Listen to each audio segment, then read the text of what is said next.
Bien, vamos a ver ahora una nueva forma de ver los gráficos, que es cuando en lugar de trabajar con variables discretas, o sea, variables que pueden tomar el valor si no, bueno, malo, fallado, no fallado, etcétera, o valores enteros que manejábamos, como vimos en las presentaciones anteriores, las manejábamos con distribuciones binomiales, Poisson, etc. Ahora vamos a ver qué son las variables, valga la redundancia, y qué son los gráficos que controlan variables de ese tipo. Entonces, las variables son unas formas de control de variables de proceso, donde la principal propiedad diferencial con respecto a todo lo que vimos antes es que en las variables por variables, la media y la dispersión, o sea, la media y la desviación estándar, son totalmente independientes. Esto no ocurre en las variables de tipo Poisson y de tipo binomial o de tipo hipergeométrica, o sea, en todas las variables, en todas las distribuciones que son discretas, la media y la desviación estándar están matemáticamente relacionadas. Acá tenemos una tabla donde vemos las formas de cálculo de las desviaciones estándar de dos de las distribuciones discretas que hemos trabajado. Fíjense que la distribución binomial, como ya habíamos visto antes, la desviación estándar es función de P, donde P es la media de la distribución. O sea, esta distribución estándar no es libre de ser lo que sea. Va a estar estrictamente atada a la media. Si esto no ocurriese, entonces los datos que estamos viendo no son binomiales. De la misma manera, la desviación estándar de una distribución de Poisson, que es prima hermana de la binomial, va a ser función de la media también de esa distribución. De la misma forma que lo vimos para la distribución binomial. O sea que de esta misma forma, la desviación estándar en una Poisson es absolutamente función de su media. Y si esto no fuera así, entonces los datos que estamos mirando no van a estar distribuidos según una Poisson. Cuando los datos que estamos mirando no están distribuidos ni como una binomial ni como una Poisson, estas desviaciones estándar no se pueden calcular con estas fórmulas. Hay que calcularlas con otras fórmulas. Para eso hay que descubrir qué tipo de distribución siguen los datos que estamos mirando, que tenemos presentes. Y eso es toda una técnica que también se ve en un curso de distribuciones. Muy bien.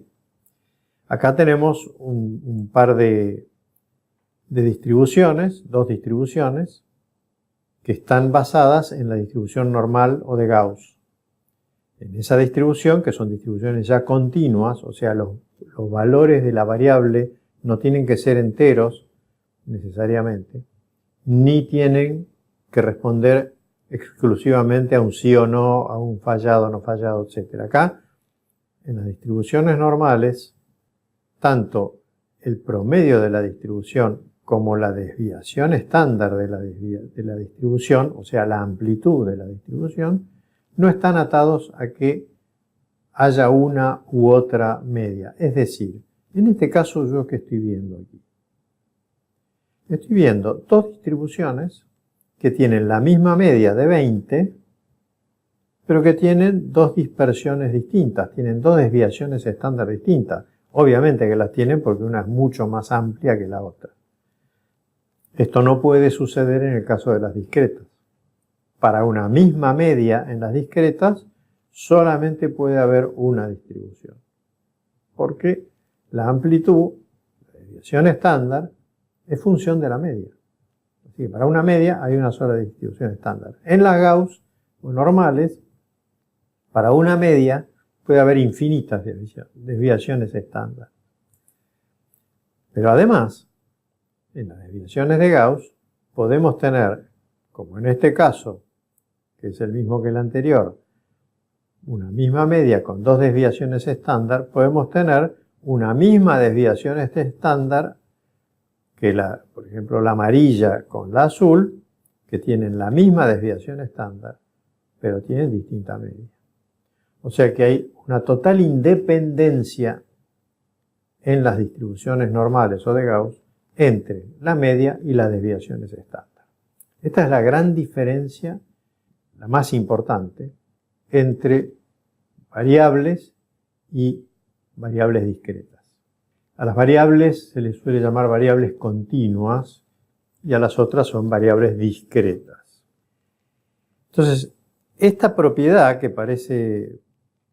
no parece tan compleja, hace que todo el enfoque estadístico cambie de forma radical cuando encaramos datos de un tipo o del otro. Y es muy importante saber cuándo ocurre eso. No es muy común que la gente que trabaja en control de calidad sepa cuándo ocurre eso. Y eso es un problema. Por ejemplo, variables continuas, o sea, variables, ¿cuáles son las que nosotros tenemos en nuestros procesos? Bueno, presiones, temperaturas, caudales, litros por minuto, etc. Pesos, longitudes, espesores, durezas de materiales, dureza York, etc. Tiempos de atención a máquinas, por ejemplo. Tiempos de producción de una determinada cantidad de unidades. Volúmenes, distancias, resistencias, elasticidades, rugosidades y mil etcétera más, vida útil, mil etcétera más. Las variables continuas son las que más proliferan en los procesos. Los procesos tienen infinidad, literalmente, de variables continuas para controlar.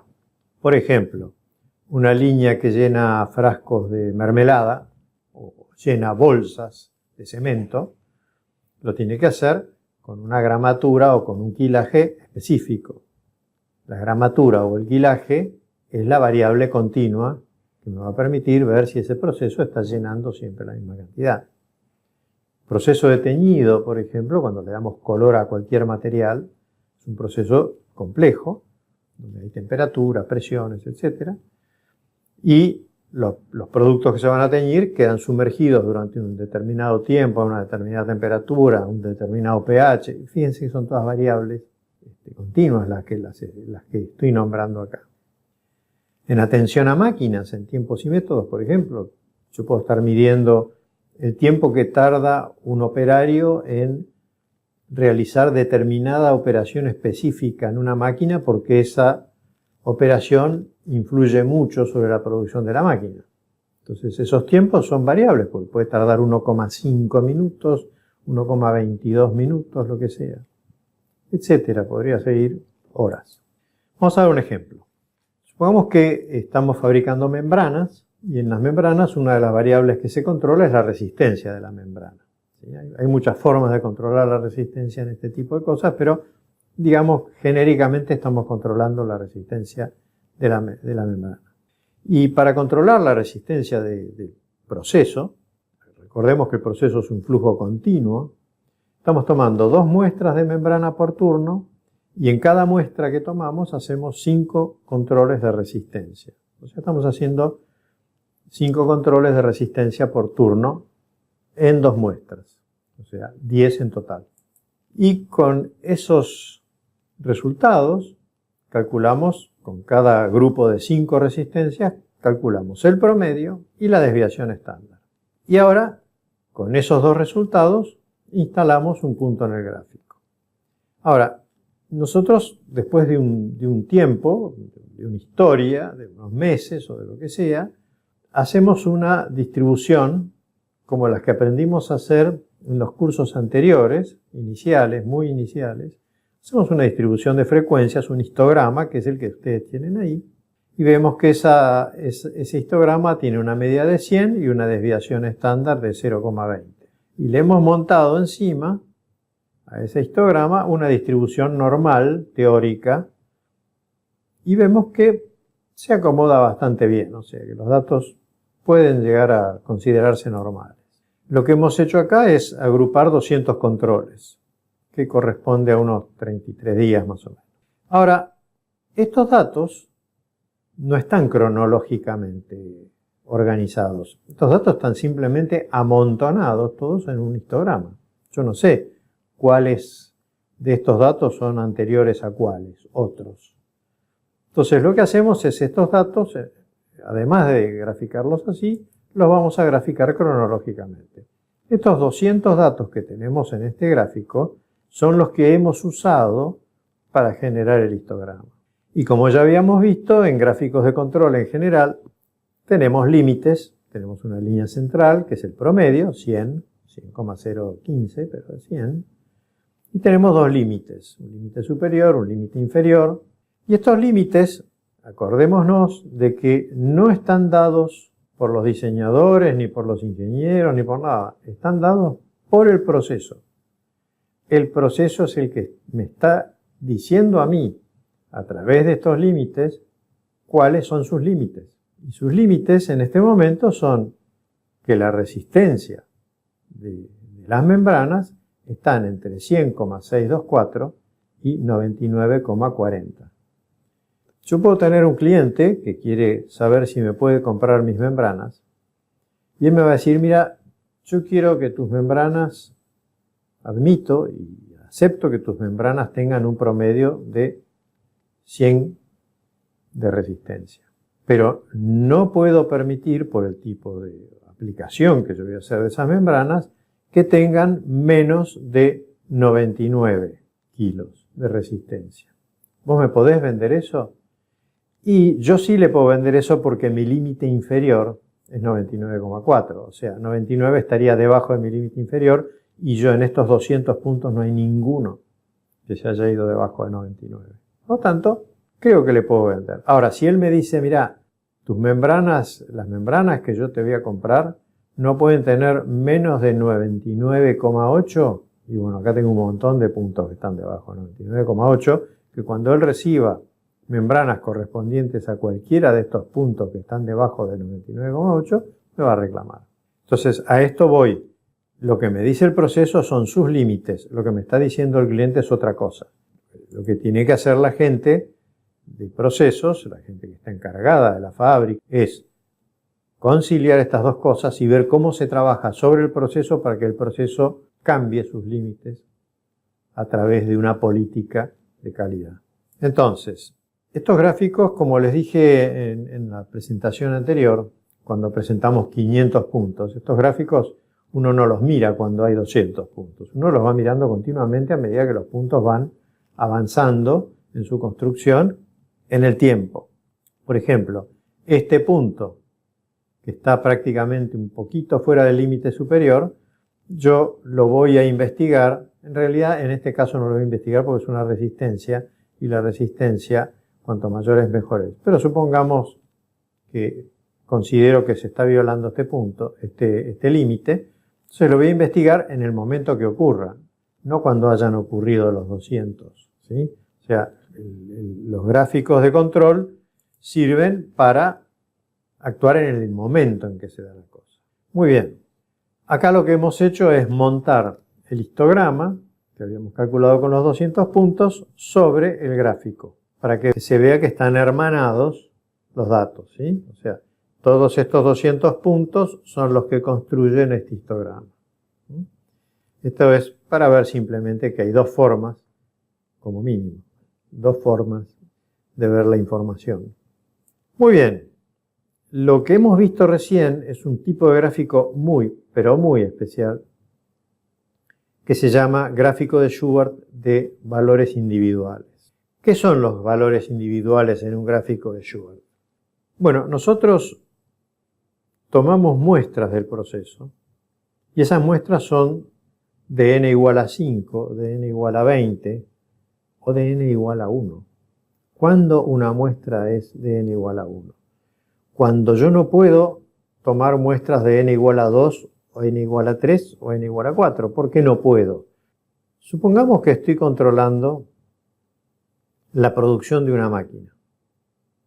Y esa producción, yo tomo el dato de la producción al final del turno. ¿Qué n tengo en ese control? N igual a 1. No tomo dos veces la producción de ese turno. La producción de ese turno es única y es una muestra de tamaño n igual a 1.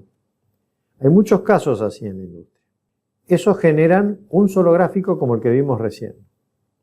Ahora, cuando la muestra tiene más de un ítem, lo que yo puedo hacer con esos resultados que obtengo, si en el caso de las membranas eran muestras de n igual a 5, ¿qué puedo hacer con esos 5 datos? Lo que hice, calcular la desviación estándar.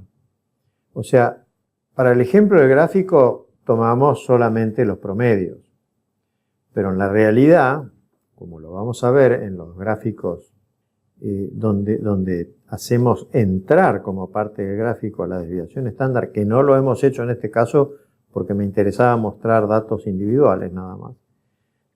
Vamos a ver cómo el gráfico en realidad se hace doble.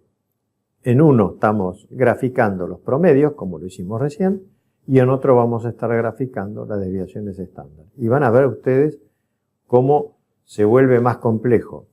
Esto no lo podía hacer yo en el caso discreto, porque la media y la distribución y la desviación estándar son función una de la otra, no tenía sentido llevar dos gráficos. Pero acá la media y la desviación estándar pues, son independientes y pueden variar, inclusive dentro del mismo proceso. De hecho, por eso los controlamos, para ver que las dos cosas se mantengan dentro de los límites, no una sola. Entonces, en la próxima presentación vamos a empezar a escarbar un poco sobre este detalle fundamental de los gráficos de Shubart por variables continuas. Así que bueno, nos vemos en la próxima presentación. Muchas gracias.